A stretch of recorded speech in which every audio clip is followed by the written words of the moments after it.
And welcome into the Fox 54 Football Focus. I'm your host, Jonathan Bam Rivers. Two huge matchups right here on Fox 54 this weekend.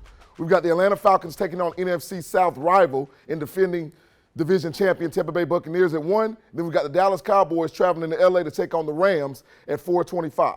But when it comes to the Falcons and the Bucs, both teams come in at 2-2, but the Falcons have won their last two games, while the Bucs have dropped their last two to the Packers and to the Kansas City Chiefs. When I look at this football game, to me it's about the matchup in the trenches as always. The Atlanta Falcons have the 4th-ranked rushing attack, and that's behind that offensive line and also Marcus Mariota being able to be a dual-threat quarterback.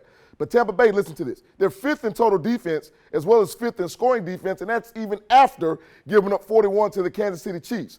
I think the Bucs caught a Chiefs team that was off of a bad loss versus the Colts, and you got what the Chiefs will look like through the duration of the season. I think the Bucs will tighten that up, especially on the defensive side of the football. And for the Atlanta Falcons, Grady Jarrett has to do a huge job up front against the Tampa Bay offensive line, because if you pressure Tom Brady up the middle, you really get in his face and you make it difficult for him.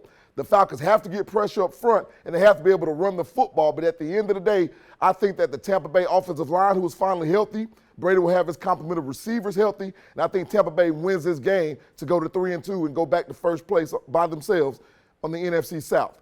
Now, when it comes to the Cowboys and the Rams, see, the Cowboys are showing you what you can do with a backup quarterback if you use him the way he's supposed to be used and use your entire team, play defense, play offense well, and play special teams.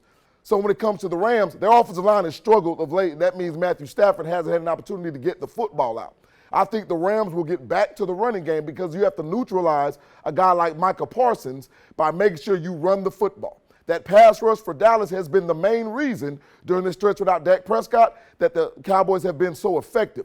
Run the football if you're the Rams. Get the ball out of Matthew Stafford's hands quickly to a guy like Cooper Kupp or Tyler Higbee at the tight end position, and I think you can make some waves. But when it comes to Dallas, continue to run the football with that two-headed monster in Ezekiel Elliott and Tony Pollard and control the line of scrimmage. At the end of the day, I might surprise some people. I think the Rams actually win this game at home and actually take over an opportunity to be the best team in the NFC West.